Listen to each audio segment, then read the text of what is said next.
Hola, ¿qué tal, amigas, amigos de Sin Maquillaje con Mary Vaca? Bienvenidos y bienvenidas a nuestro programa de todas las mañanas.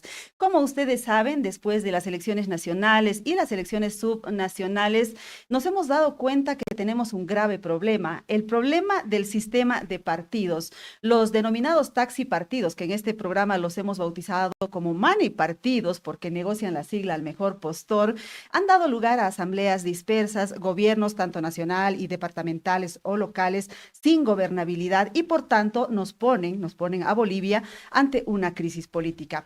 Por eso hoy queremos abordar este tema porque está de visita en Bolivia un importante profesor, doctor en ciencias políticas, abogado. Se trata de Fernando Casal Bertua. Él actualmente es profesor de la Universidad de Nottingham en Inglaterra, Reino Unido. Es español, pero ha recorrido diversos países del mundo asesorando y estudiando el cambio sobre los sistemas de partidos. Fernando, es un honor para nosotros recibirte en nuestro programa. Gracias por estar aquí. Hola, muy buenos días. Un placer estar aquí contigo. Bueno, Fernando Casal viene auspiciado por la Asociación Boliviana de Ciencia Política, la Ruta de la Democracia, y con el apoyo de la Fundación Jubileo, para ayudarnos a pensar en esta urgente reforma al sistema de partidos políticos que requiere Bolivia. Por eso quiero saludar aquí a mi izquierda a José María Paz. Él es presidente de la Asociación Boliviana de Ciencia Política. José María, bienvenido. Muchísimas gracias, Mary. Un honor estar aquí contigo. Muy contento de verte. Hubiera querido que te nombren vocal electoral, pero creo que Dios sabe por qué hace las cosas y tienes este excelente programa. Aquí más periodista que nunca. Gracias, José María. Y también damos la bienvenida a Sandra Verdugués. Ella es coordinadora de la OCDE, Observación Ciudadana de la Democracia, y viene en representación de la Fundación Jubileo. Sandra, bienvenida. Hola Mary, qué gusto estar en tu programa. Te sigo todas las mañanas, así que te sigo y te felicito por este buen espacio. Muy bien, gracias. Vamos a empezar entonces con la pregunta a nuestro invitado Fernando Casal, preguntarle por qué es necesaria una reforma de los partidos. Sabemos que usted ya se ha estudiado la ley boliviana, que tiene los antecedentes de cómo está el sistema en Bolivia. ¿Qué diría? ¿Por qué es importante hacerlo?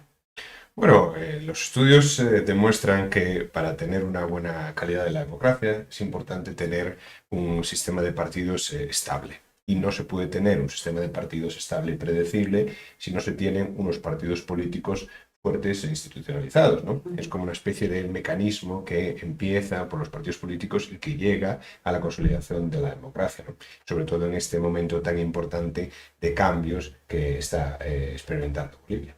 Es decir, una crisis de partidos podría llevar, por ejemplo, a una crisis de gobernabilidad y, en consecuencia, poner en riesgo la democracia. Sin lugar a dudas, sin lugar a dudas. De hecho, está probado que en aquellos países donde el sistema de partidos está poco institucionalizado, la democracia está en peligro. Ujú. Bueno, ¿y qué puntos ha visto de la ley boliviana que necesitan reformarse? Bueno, pues la verdad, podríamos creo que estar aquí toda la mañana hablando de los problemas de la ley, ¿no?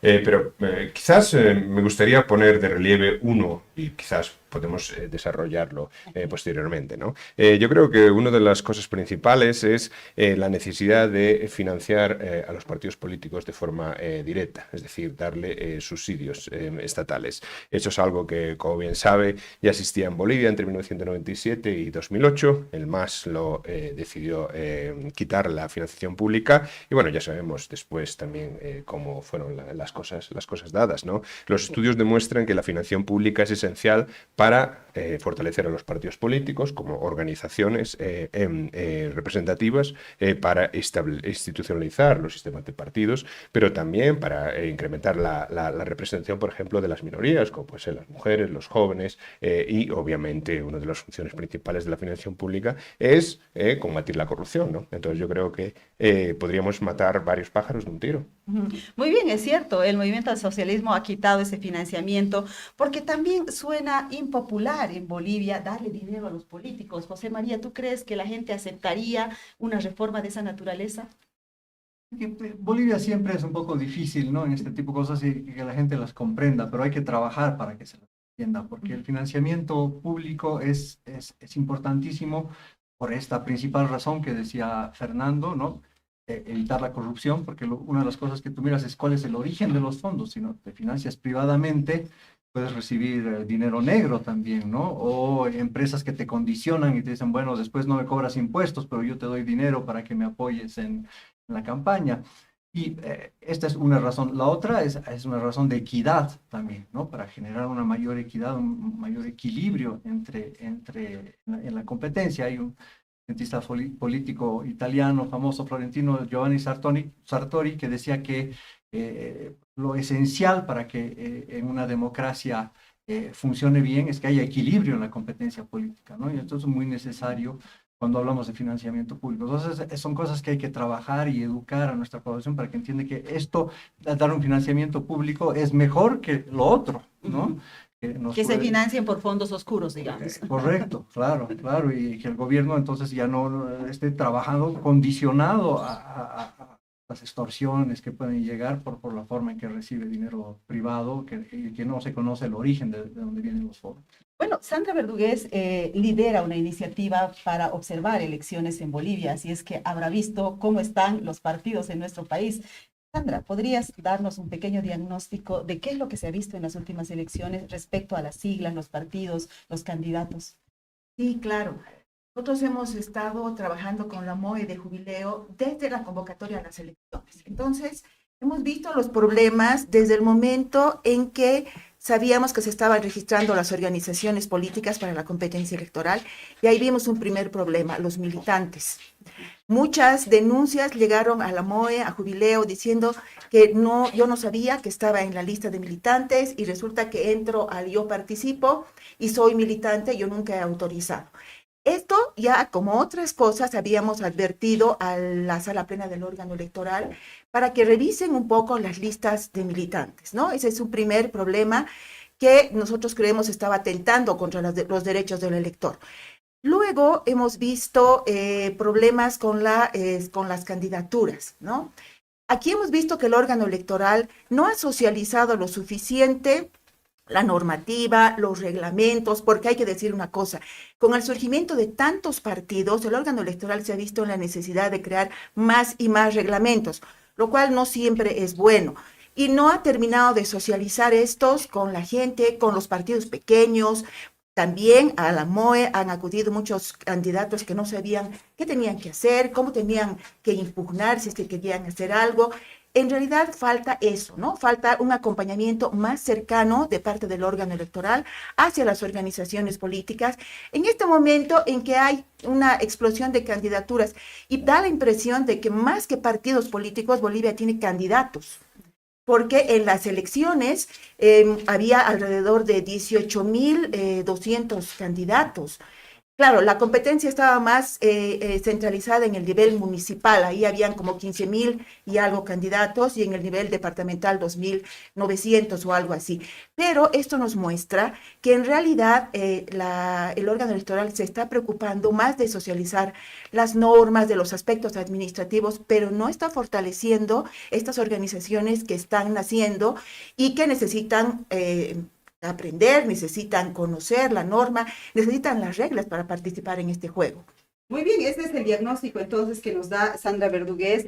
Quisiera preguntarle justamente sobre eso al profesor Casal, porque en Bolivia hay reglas difíciles para formar un partido político. Hay que juntar un determinado número de firmas, en fin, pero resulta que muchas de esas firmas son ilegales, son obtenidas de manera fraudulenta. ¿Cómo se puede luchar contra eso? Porque actualmente pareciera que el Tribunal Electoral no hace un control de firma por firma. ¿Cómo hay que hacerlo? Bueno, evidentemente la solución es eso, hacer el control de firma por firma, ¿no? Sobre todo al principio, cuando estás en un ambiente en donde tienes ese número de partidos, número de candidatos que quieren concurrir a las elecciones. Después, pasados unos años, ya se produce un aprendizaje, tanto por parte del tribunal como por parte de los ciudadanos y los partidos políticos, y ya no es necesario ese control, ¿no? Y ciertamente es una cosa muy paradójica, porque como tú bien mencionabas, Bolivia tiene uno de los sistemas de creación de partidos más restrictivos. De hecho, yo siempre lo comparo un poco con en mi región, ¿no? Que es la OSCE, y Bolivia sería el país de la OSCE más restrictivo en términos de creación de partidos. Pero claro, pasa mucho con la ley de partidos boliviana. Tiene un montón de disposiciones que en cierto modo no se cumplen y están casi para no cumplirse, ¿no? Y una de las cosas es esta, ¿no? Porque evidentemente si tienes que tener unos ciertos criterios y no los controlas, como bien digo yo, pues puede haber mucha zanahoria, pero si no hay palo, las cosas no funcionan. ¿Y hay sistemas informáticos para hacer ese control? Porque claro, no vamos a pedir que los vocales estén firma por firma comparando con el carnet. No, sin lugar a dudas, que decir, vamos a ver, el otro día cuando entraba en el aeropuerto vi el sistema de pasaporte electrónico, ¿no? Todos los bolivianos pasaban mucho antes que yo en el aeropuerto porque había ese Bolivia Digital. Bueno, pues yo creo que si hay Bolivia Digital se podría aplicar clarísimamente un sistema parecido al control del registro de los partidos políticos. Porque los bolivianos sentimos que ahí empieza el fraude. La verdad, o sea, el fraude, no quiero decir electoral en cuanto a resultados, sino este engaño al ciudadano, ¿no? De que agarren nuestra firma, que seguramente hemos dejado la fotocopia del carnet en algún negocio o lo que sea, y agarren nuestra firma y la usen fraudulentamente para ponernos a militar a un partido. Perdona que te interrumpa, pero es que estaba recordando que hay muchos países en donde, por ejemplo, el ciudadano puede acceder a sus datos digitalmente. Tiene un código o un número de identificación digital que le permite, por ejemplo, acceder a la base de datos del Tribunal Electoral y ver si ha donado, si está registrado como militante. Esto es una solución que podría, digamos, combinar, por un lado, la privacidad, es decir, solo el Tribunal Electoral tiene esos datos, ¿no? Ningún otro partido podría saberlo, pero por el otro lado, el ciudadano tiene la posibilidad de saber si realmente está registrado como militante de un partido, si ha hecho una donación, etcétera, etcétera, ¿no? Y así se evita el fraude de una manera muy radical. Bueno, y el otro aspecto que señala Sandra es que en Bolivia resulta que por eso, justamente porque los partidos o las siglas no representan nada o casi nada, es que los más importantes son los candidatos, no son las siglas ni son los partidos. ¿Cómo hacer para revertir eso? Es decir, pareciera que son siglas vacías, desprovistas de ideología, desprovistas de programa, de visión de país. Bueno, evidentemente ahí hay varias soluciones importantes, ¿no? Una de ellas sería, por ejemplo, la reforma de la ley de partidos que permita la creación de partidos fuertes y estructurados, ¿no? Y con un control. Es que al fin y al cabo podemos tener leyes fantásticas, pero si no tenemos un control no hay nada. Como siempre digo yo, para tener un buen sistema de partidos necesita cabeza, corazón y músculo. Es decir, la cabeza sería una buena ley, corazón la capacidad de implementarla, ¿no? La voluntad de implementarla, y el músculo es ese control necesario. También, obviamente, una de las reformas que yo creo que son importantes en este país es la de la ley electoral, ¿no? Es decir, nos quejamos de que hay muchos partidos políticos, bueno, pero tenemos un sistema electoral mixto, tenemos un umbral electoral del 3%, es decir, hay diferentes formas en las que podemos cambiar el sistema electoral para así poder reducir el número de partidos. Yo siempre cuento la historia en Polonia, en 1991, en sus primeras elecciones, llegaron a tener 101 partidos con candidatos, llegaron a 29 partidos en el Parlamento, porque no tenían un umbral electoral, tenían un sistema proporcional muy proporcional, es decir, la fórmula que aplicaban. Tuvieron varios gobiernos en 2 años, no se podía gobernar. En 1993 cambian el sistema electoral, introducen un umbral electoral de 5%, cambian la fórmula del sistema proporcional, cambian también la magnitud de los distritos, pasamos de 29 en 1991 a 5 en 1993, ¿no? Entonces, una cosa es, hay que facilitar, esa es mi opinión, y no solo mi opinión, sino lo que deviene de los estudios académicos y de las prácticas internacionales. Hay que facilitar la creación de partidos, pero evitando el fraude, evidentemente. Pero por otro lado, también hay que facilitar la gobernabilidad. Entonces, lo que hay que hacer es combinar una ley de partidos que facilita la creación de partidos, pero partidos serios y reales, no partidos fantasma, podríamos hablar, y por otro lado una ley electoral que reduce la fragmentación hasta el punto de combinar una buena representación, pero una estabilidad de gobierno. Bueno, actualmente en Bolivia tenemos un sistema que combina partidos políticos, agrupaciones ciudadanas y pueblos y naciones indígenas. ¿Eso estaría como bien o es que habría que hacer también una reforma en ese sistema? Yo creo que habría que hacer una reforma en el sistema y de hecho uno puede ver, ¿no?, en la historia del sistema de partidos boliviano que la reforma de 2004, ¿no?, que es cuando abre las agrupaciones ciudadanas, es cuando un poco promociona esa inestabilidad, ¿no? Yo creo que los partidos políticos son la base de una democracia representativa, ¿no? Y no se necesita más en ese sentido. Las minorías étnicas pueden crear sus propios partidos, ¿no? Y obviamente hay que ayudarlas, puesto que deben respetarse los derechos de las minorías, ¿no? Por ejemplo, en muchos países que tienen minorías, donde donde las minorías se agrupan en partidos, el umbral electoral no se le aplica a los partidos étnicos, ¿no? De modo que si hay un umbral electoral, por ejemplo en Bolivia del 3%, pues el partido étnico con un 0,9 podría llegar a tener representación electoral, evidentemente, por eso son minorías, ¿no? Pero yo creo que los partidos políticos se necesita que sean fuertes y que sean los que aglutinen los intereses de los ciudadanos. Entonces, en ese sentido, yo creo que debemos crear un sistema que lleve a esa finalidad más que crear esa apariencia de democracia que al fin y al cabo no es beneficiosa para la democracia, porque al fin y al cabo debemos entenderlo. Las soluciones de la democracia no siempre son más democracia. ¿Lo mismo con las agrupaciones ciudadanas? Sí, sin lugar a dudas. Yo creo que las agrupaciones ciudadanas deben integrarse dentro de los partidos políticos. Al fin y al cabo, el partido político es la aglutinación de los intereses ciudadanos, ¿no? Entonces, en ese sentido, y yo creo que la experiencia boliviana claramente demuestra que esa reforma no funcionó. Bueno, y le voy a hacer a José María otra vez la pregunta difícil. Lo que pasa es que en Bolivia la representación y participación de los pueblos indígenas se considera una conquista, un derecho de los pueblos indígenas.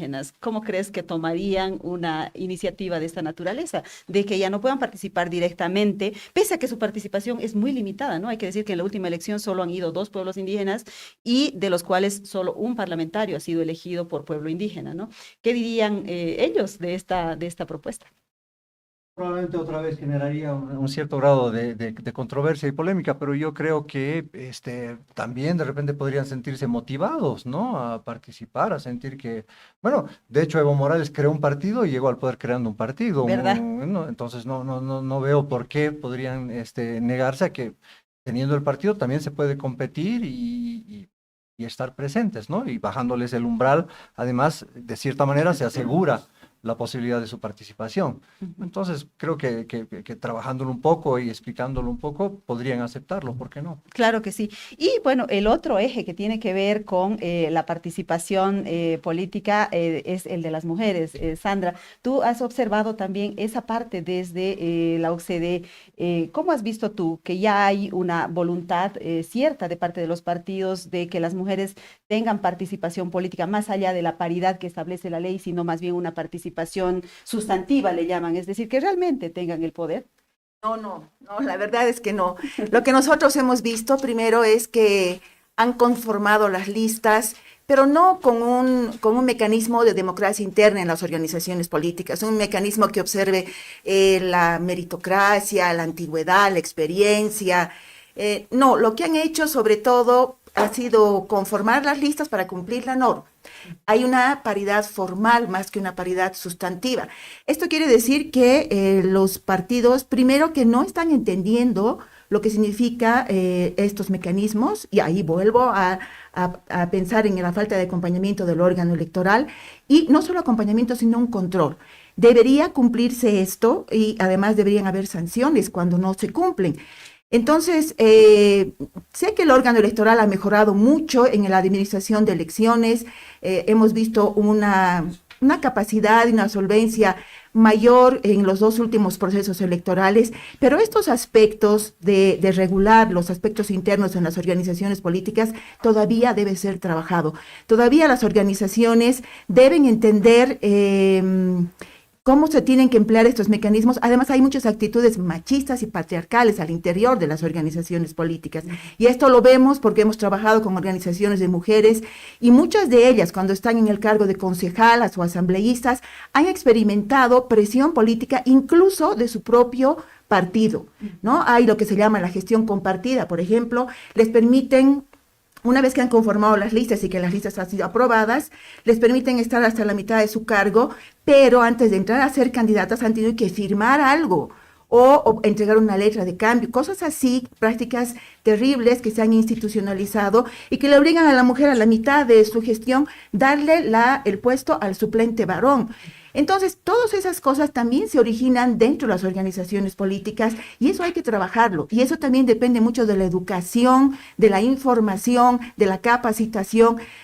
Cuando hablamos de reformar la ley de partidos políticos, yo creo que también hay que pensar en que el órgano electoral tiene que pasar a otro estado, también tiene que aprender a tratar a estos grupos, aprender a cómo capacitarlos. Hay mucho que hacer en ese aspecto. Profesor Casal, hablemos entonces de la democracia interna de los partidos, la democracia que se aplica no solamente hacia las mujeres, sino también hacia el resto de sus militantes.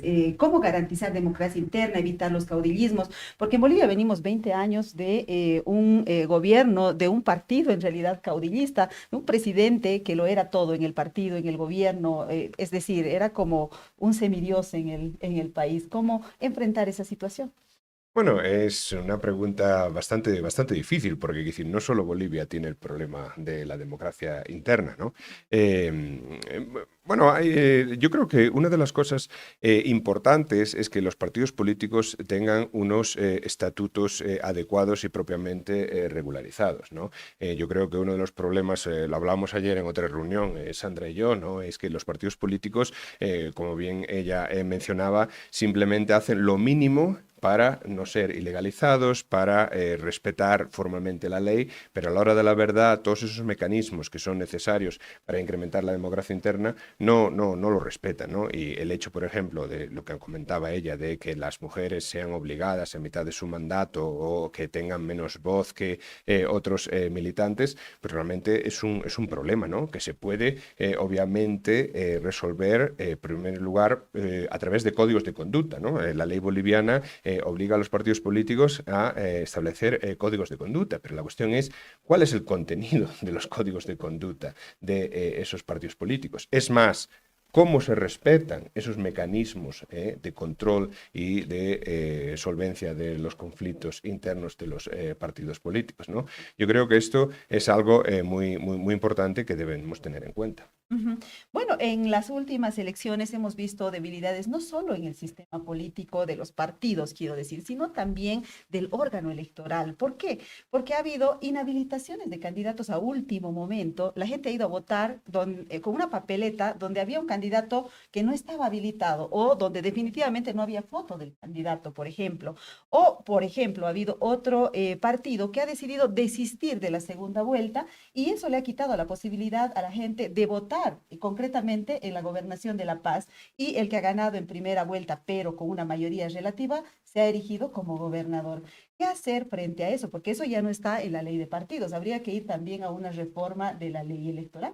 Sin lugar a dudas, una reforma de la ley electoral y una reforma también a lo mejor de cómo se resuelven los conflictos electorales en este país, ¿no? Porque yo creo que eso también es muy importante. El caso este que mencionas, lo que no puede ser, si uno por ejemplo ve la ley de partidos, la ley de partidos dice, ¿no?, que si el partido pierde la personalidad jurídica, la persona que ha sido elegida por ese partido todavía mantiene su representatividad, ¿no?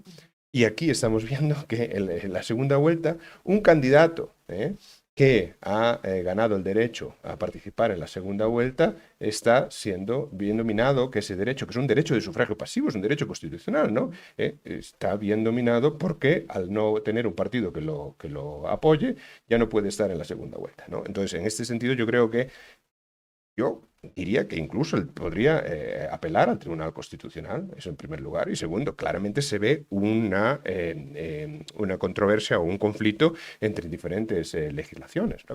Eso Entonces, quiere decir que en su criterio, en el Departamento de La Paz debió haber segunda vuelta. hombre, Estoy entendiendo eso. yo creo que sin lugar a dudas, ¿no? Ujú. Bueno, ya están posesionadas las autoridades, yo creo que eso no se vuelve para atrás, pero está bueno saberlo para futuros procesos electorales, para que no se repitan estas historias. Y sobre las inhabilitaciones de último momento, ¿qué nos podría decir? Bueno, es decir, no sucede solo en Bolivia, sucede en otros países, pero ahí evidentemente lo que se puede hacer es acudir siempre a la justicia ordinaria, ¿no? El problema es, un poco como en el caso este que hablábamos antes, una vez que se producen las elecciones, por mucho que después la justicia ordinaria intente revertir la situación, es un poco como los partidos de fútbol, ¿no? El árbitro se equivocó, pero el resultado ya está ahí, entonces no se puede revertir la solución. Quizás la final de la Copa de África ha sido una elección, pero es una excepción que confirma la regla. Entiendo. Bueno, ahora se supone que se tiene que hacer un proyecto de ley. ¿Quién va a hacer ese proyecto de ley, José María? ¿Hay algún trabajo de parte de la sociedad civil, de la academia o tal vez con el sistema de partidos mismo que quiera reformarse? Yo creo que primero hay un interés ahora en la sociedad civil de impulsar esto, de concientizar, reflexionar sobre el tema. Nosotros como sociedad civil estamos dispuestos a trabajar en proyecto de ley y presentarlo. No tiene que ser el único, por supuesto, pueden surgir de varios lugares ideas y surgir varios proyectos de ley, pero la idea es que sí, tenemos que trabajarlo y presentarlo. Creo que hay que aprovechar esta coyuntura. Tú has visto que el gobierno ha presentado un paquete de 10 leyes. En realidad son 8 económicas, hay una de reforma a la justicia que es fundamental y está la reforma al sistema, a la ley electoral, ¿no es cierto? Entonces, la ley electoral está muy vinculado al tema de la ley de partidos, entonces creo que se pueden trabajar paralelamente y en conjunto porque si bien estamos en crisis económica y son muy importantes las leyes económicas, también Fernando lo ha dicho en varias reuniones que hemos tenido, el sistema político tiene que reformarse paralelamente para poder avanzar y salir adelante, porque si no, no avanzamos, ¿no? Claro, porque yo decía en un post anoche, esta es la madre del cordero, en el sentido de que, claro, si no reformas el sistema de partidos, vas a seguir eligiendo con las mismas reglas de juego y vas a tener los mismos vicios. Pero les cuento, amigas y amigos, que estamos recibiendo comentarios. A ver, nos escribe Violeta Van der Valk, saludos Violeta, dice, un gran saludo a Fernando desde Santa Cruz.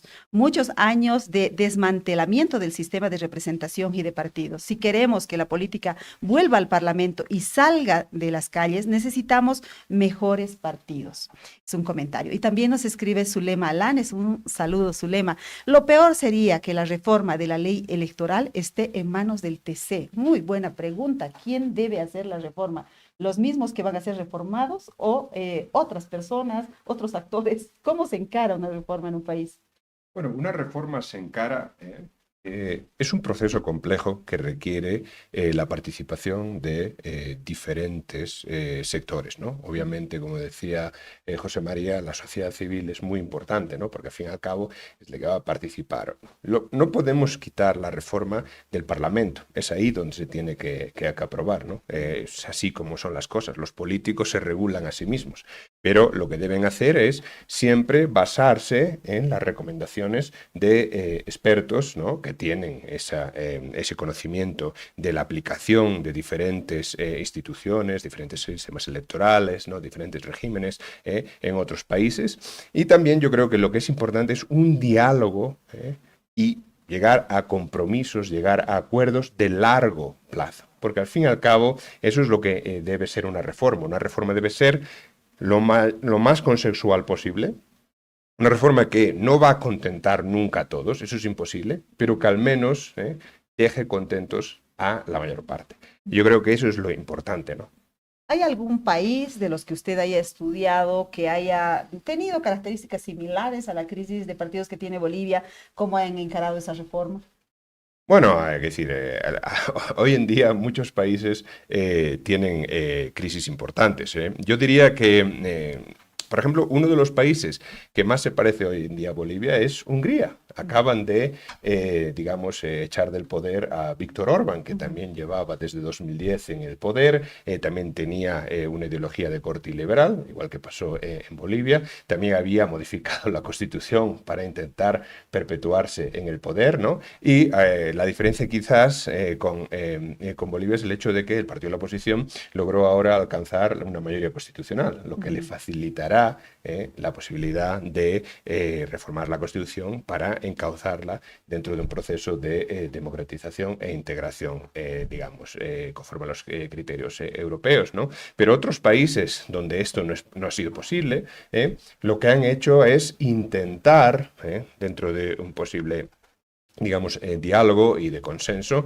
reformar las instituciones. Lo que pasa es que a veces es muy difícil, ¿no? Polonia, por ejemplo, es otro de los países donde después de 2 legislaturas de un partido populista, la oposición gana con un gran consenso dentro de los partidos opositores, ¿no? Logra formar gobierno, digámoslo así, pero el problema está en que, igual que en Bolivia, hay como 2 sistemas paralelos, ¿no? Es muy difícil llegar a reformar si no se tiene la mayoría suficiente. Por eso yo creo que es muy importante que el presidente del país llegue a consensos con partidos no ya solo ideológicamente próximos, sino también incluso de la oposición, ¿no? Porque al fin y al cabo debemos entender, la democracia es para todos, ¿no? Y solo así podremos crear un país, ¿no? Una Bolivia próspera y democrática. Bueno, tendría que hacerlo porque hay que decir que el presidente Rodrigo Paz es también producto de lo que ha sucedido en el sistema de partidos. Él se ha tenido que prestar una sigla, la del PDC, una sigla que ahora yo diría que no le representa. Tal es así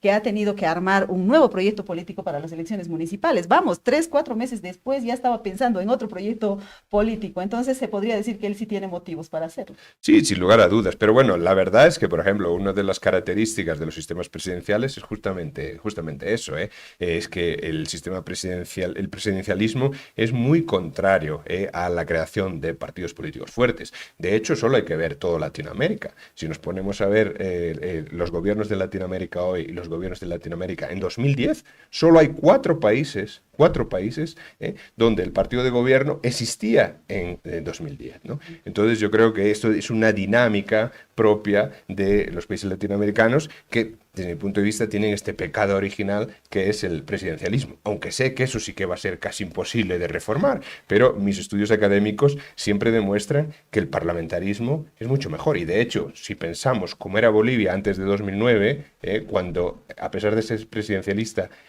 se comportaba como sistema parlamentario, pues a lo mejor el parlamentarismo es una opción de futuro. Bueno, eso sí ya es palabras mayores, ¿no? Reforma de la Constitución, pero fundacional tendría que ser. Bueno, quiero preguntarle a Sandra Verdugués si la visita del profesor Casal es parte de este proceso para iniciar el debate en Bolivia rumbo a la reforma del sistema de partidos. ¿Qué más se va a hacer? ¿Cuál es la idea de impulsar estos cambios?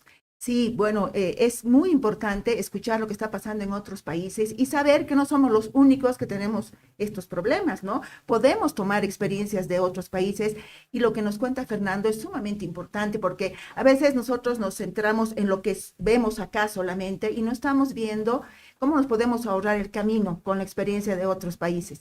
Creo que también es importante, y esa es nuestra propuesta también, que la reforma, que el inicio de un proceso de reforma, porque no va a ser fácil, también, bueno, primero sea participativa, participe la academia, participen las organizaciones políticas, participen las MOEs.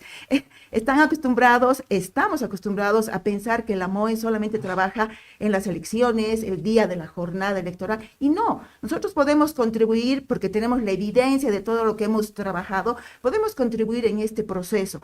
Entonces, si este proceso es participativo y así lo entiende también el órgano electoral, creo que podemos involucrarnos más, podemos conocer las perspectivas de los otros sectores y plantear, pero también creo que como es un momento muy crítico y esto lo estamos viviendo en estos días, creo que hay que pensar también en cómo crear unos mínimos de consenso, un escenario un poquito más favorable para hablar de reformas, ¿no? Creo que hay que crear las condiciones también, creo que es importante pensar en eso para después empezar a ver por dónde empezamos y tal vez primero sea importante tomar medidas operativas antes de pensar en una constituyente o una reforma grande. Lo que necesitamos es mejorar lo antes posible lo que tenemos, pero eso no quiere decir que no sea gradual, tiene que ser gradual también. Claro que sí. Vamos a ir a una brevísima pausa para respirar y tomar agüita y enseguida volvemos.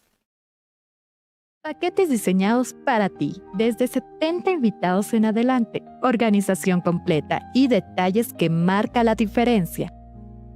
Más información al 715-55-170.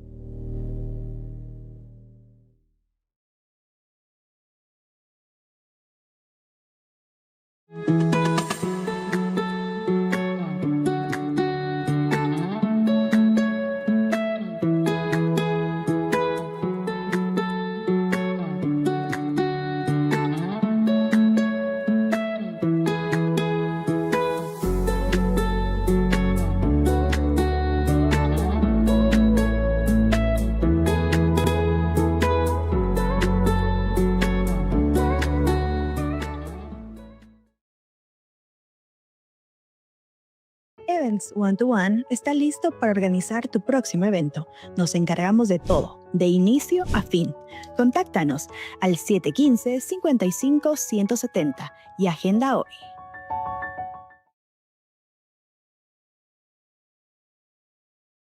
Paquetes diseñados para ti, desde 70 invitados en adelante, organización completa y detalles que marca la diferencia.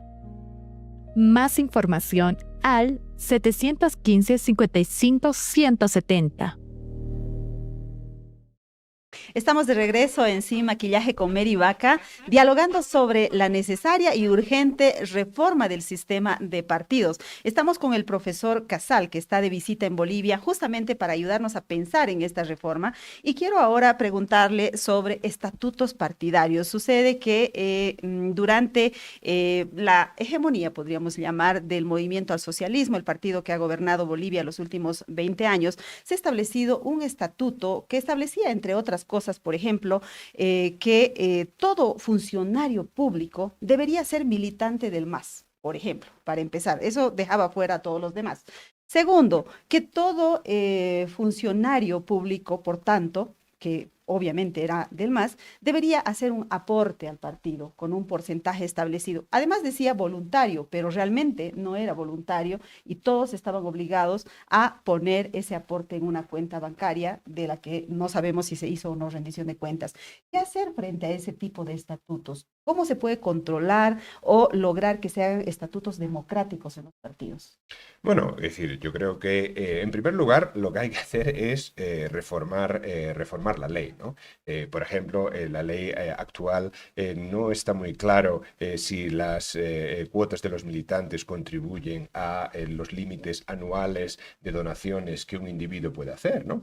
Entonces eso es digamos, una especie de laguna que tiene la ley que permite una práctica como las que ha mencionado, ¿no?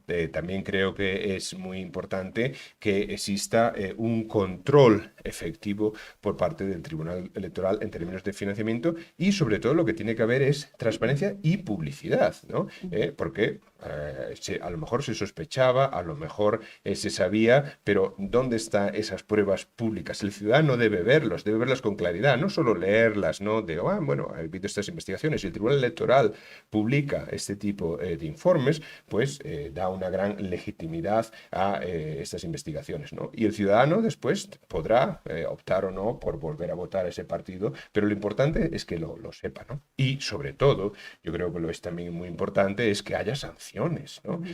La ley de partidos actual tiene sanciones muy, digamos, escasas o son sanciones que no van a incentivar el cumplimiento de la ley. Solo hay sanciones en relación a la pérdida de militancia o la pérdida de la posición de candidato electo, pero por ejemplo no hay sanciones financieras, no hay sanciones administrativas, no hay sanciones criminales. Entonces, ¿cómo un partido va a verse inducido a cumplir la ley si el castigo verdaderamente, por un lado, casi no existe? Y cuando existe, no se impone. Evidentemente, la ley está mal, la implementación está mal, es decir, no hay ni cabeza, ni corazón, ni músculo, como te comentaba antes, ¿no? Lo que llama la atención es que el Tribunal Supremo Electoral de la época no solo que no sancionó, sino que aprobó ese reglamento. ¿Qué se puede pensar de eso? Bueno, pues falta de independencia, ¿no? Es decir, también la forma de nombramiento de los miembros del Tribunal Electoral, pues a lo mejor no es la más adecuada para una, digamos, aplicación adecuada. Un tribunal electoral, una comisión electoral, no un órgano de control, tiene que ser independiente. Eso es una base esencial para que funcione el sistema. Tiene que tener, obviamente, poderes de control y de investigación. Y también, obviamente, poderes sancionadores. Y por otro lado, también tiene que tener recursos, ya sea recursos económicos y recursos humanos. Es decir, si tenemos poca gente trabajando para el tribunal, va a ser muy difícil que controle toda la cantidad de partidos que hay en Bolivia, ¿no? Y que aplique esas sanciones pues a todos por Sin igual, lugar a ¿no? dudas. Porque por lo general suele suceder que se aplican las sanciones con más drasticidad en contra de los opositores y no en contra de los oficialistas. Quiero leer más comentarios. Bueno, nos escribe Isabel Navia. Isabel, un saludo, gracias por seguirnos. ¿Cómo fortalecer la democracia en un contexto global de incremento de autocracias? Creo que esa es una cuestión de fondo. Yo también lo creo, así que le voy a pasar la pregunta al profesor Casal, pero antes quiero leer una pregunta más. Carlos Rodrigo Zapata. Un saludo, Carlos Rodrigo, y dice, ¿cuáles deben ser las condiciones mínimas indispensables que deben cumplir los partidos para responder a los requerimientos del país y la democracia en materia de militancia mínima y de programa? ¿Cómo es posible que se haya llegado a presentar la copia del programa de un partido de otro país o que se presenten programas sin diagnósticos exhaustivos sobre la problemática imperante? ¿Cuál debe ser la tarea del TC en estas materias? Y le agrego, programas hechos con IA, y que dice, ¿tienes alguna pregunta más al final? ¿Cómo podríamos responder estas preguntas? La primera tiene que ver con las autocracias y la segunda con los controles a los partidos. Bueno, yo creo que, en relación a la primera pregunta, la crisis de la democracia representativa y el auge de los partidos populistas, ¿no? Que está, digamos, en el centro de la crisis democrática. Yo creo que es un problema de los partidos tradicionales. Son los partidos tradicionales los que han dejado de cumplir sus funciones, los que han, en cierto modo, traicionado al electorado, que nos pone un poco en relación a la segunda pregunta, porque cuando un partido político, ¿no?, utiliza la inteligencia artificial o copia el programa de otro país, ¿no?, es decir, sin responder a los problemas de ese país, lo que está haciendo es una dejación de funciones terribles, ¿no? Hablábamos antes un poco también de la necesidad de la educación ciudadana, ¿no? Lo hablaba José Mari sobre la necesidad de estas reformas. Son los partidos políticos los que tienen la responsabilidad y la obligación de educar a la ciudadanía sobre la importancia y los beneficios de este tipo de reformas. Por ejemplo, ¿saben los ciudadanos que cada vez que votan, cuando había financiación del 97 al 2008, ellos no solo estaban votando para que ganara su presidente o para que entrara en el Parlamento, sino que estaban financiando al partido político? ¿Se daban cuenta de eso? No, evidentemente no. Y los partidos políticos tienen una responsabilidad de poner sobre la mesa ese tipo de cosas, ¿no? Entonces, debido a esta dejación de funciones de los partidos tradicionales, es cuando hay un vacío, ¿no?, viene un nuevo partido a llenarlo, ¿no? Es lo que pasó en Bolivia en los años 2005-2000, ¿no? Evidentemente los partidos tradicionales estaban en crisis, pues llegó un nuevo partido que ocupó ese espacio. Lo que tienen que hacer los partidos tradicionales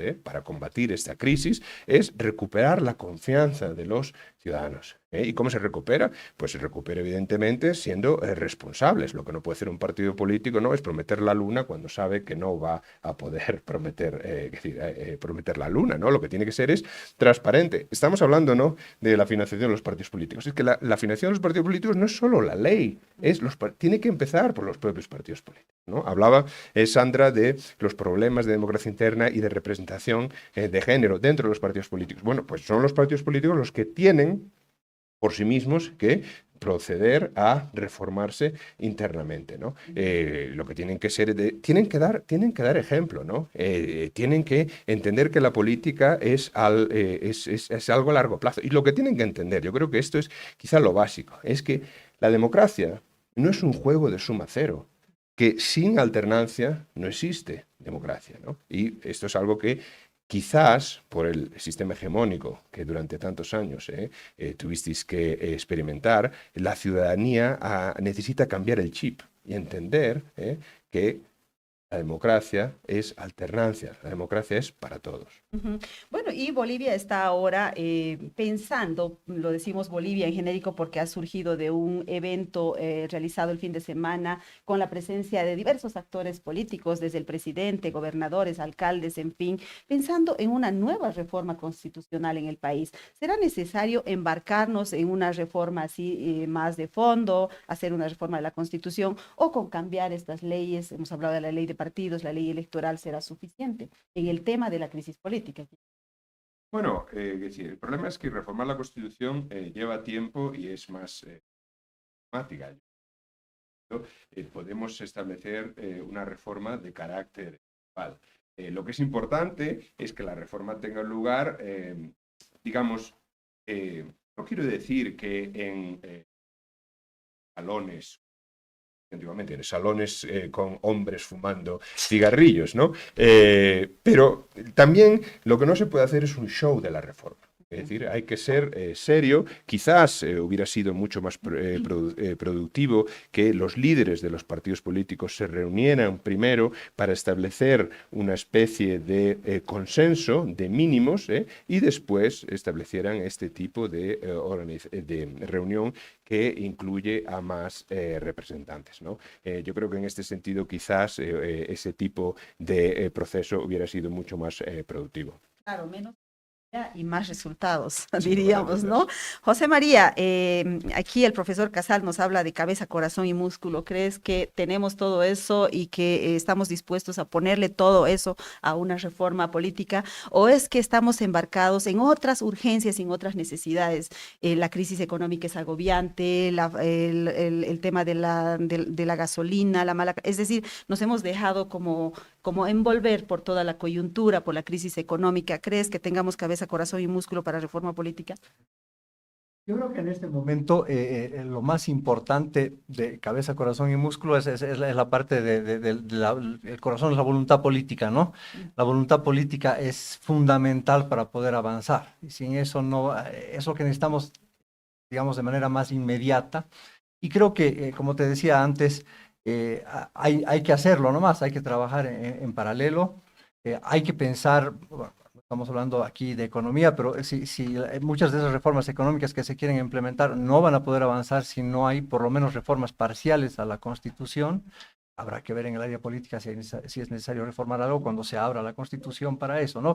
Por lo menos reformas parciales, por lo menos embarcarte en una constituyente y eso en este momento por supuesto que no, pero hay unas reformas parciales que con seguridad van a ser necesarias y lo que necesitamos es voluntad política porque si no avanzamos, como te digo, en los dos ámbitos va a ser muy complicado que salgamos de todo este embrollo en el que hemos estado además durante 20 años, ¿no? Envueltos, así que necesitamos crear institucionalidad, que es fundamental, tanto individualmente los partidos de manera individual, para poder crear un sistema que interactúe institucionalizado, necesitamos este trabajo de recrear el sistema de partidos políticos.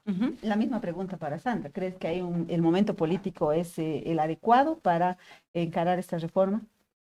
Como es Bolivia, probablemente nunca existe un momento adecuado. Entonces hay que hacerlo y hay que involucrarse y comprometerse. Yo he sostenido siempre que además esto tiene mucho que ver con el ciudadano. Hay una corresponsabilidad, no podemos esperar que las cosas vengan de afuera, sino que cada uno en su sitio tiene que trabajar por mejorar las cosas con lo que tiene a su alcance. Entonces, no es bueno reclamar mirando el televisor y decir, no, tiene que cambiar esto o hagan esto. Todos tenemos una parte de responsabilidad en este tema. Y bueno, si trabajamos aún en medio de toda esta crisis, más bien tal vez justamente por eso la motivación tenga que ser mayor, ¿no? Y que tengamos que contribuir, a aportar y analizar juntos lo que está sucediendo. Me parece que no hay un momento adecuado, me parece que ahora con mayor razón tenemos que hacerlo. Y hay que hacerlo todo a la vez, no queda otra, porque si no, no vamos a poder salir de este enredo, como dice.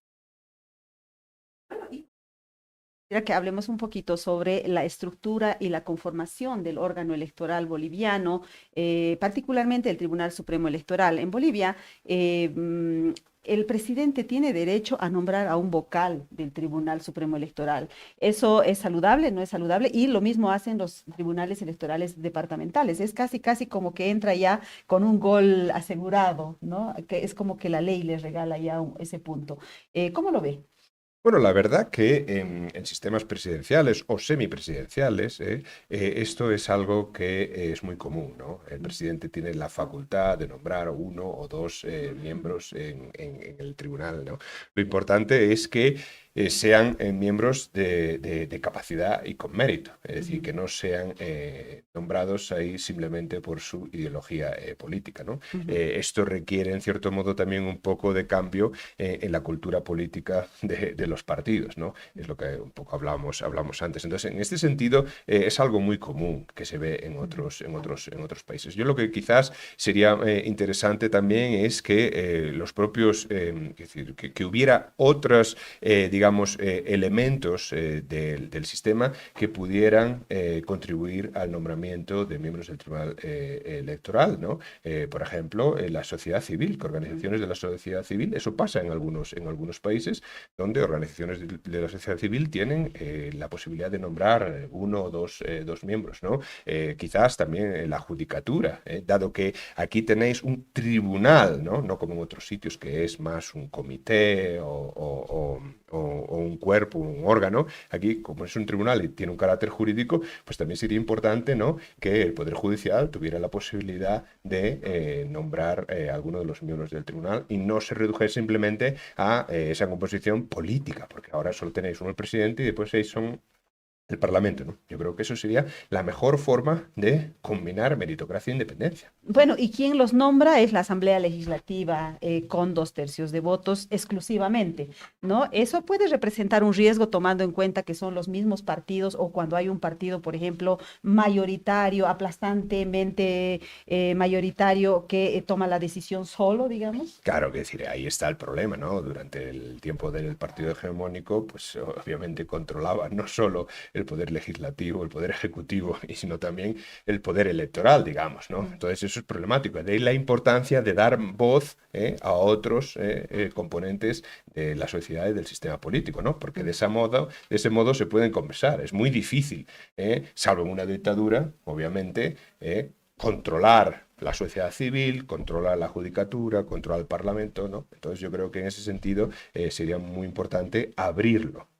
Y eso me lleva a la siguiente pregunta. ¿Cómo se puede, desde la reforma de los partidos, de la reforma política, frenar la emergencia de populismos que luego devienen en autoritarismos en los países?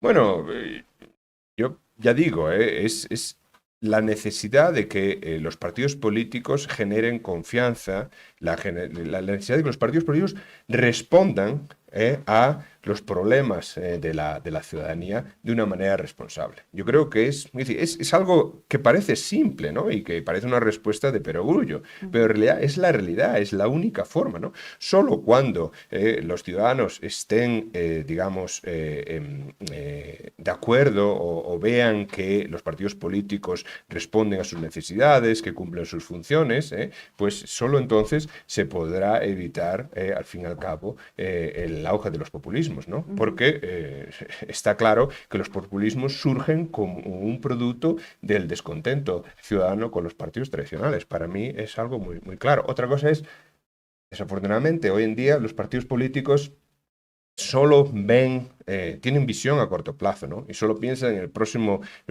programa de televisión, el próximo tweet, en la próxima encuesta. Es una cosa que a mí me parece increíble, ¿no? Y que no era así antiguamente. Bueno, tenemos aquí más comentarios. Nos escribe Sandro Aruquipa, dice, el especialista español sí habla mi lenguaje sobre el derecho al sufragio pasivo. Mary Baca, la postura contundente acá sería diferenciar la declinatoria, potestad del partido o sigla, versus la declinatoria, renuncia del candidato que es personalísima y debió interpretarse y aplicarse en el caso Yahuasi, que ya tenía el voto del electorado en primera vuelta. Se refiere al caso de La Paz, de la gobernación de La Paz, ¿no? Y tenemos otro comentario más de Carlos Rodrigo Zapata, dice, ¿cuáles deben ser las condiciones? No, esa pregunta ya la hemos leído, ¿no? Bueno, yo quiero preguntarle a José María, ¿cuál va a ser la agenda del profesor Casal? ¿Qué más van a hacer en Bolivia estos días? Bien, bien, Mary.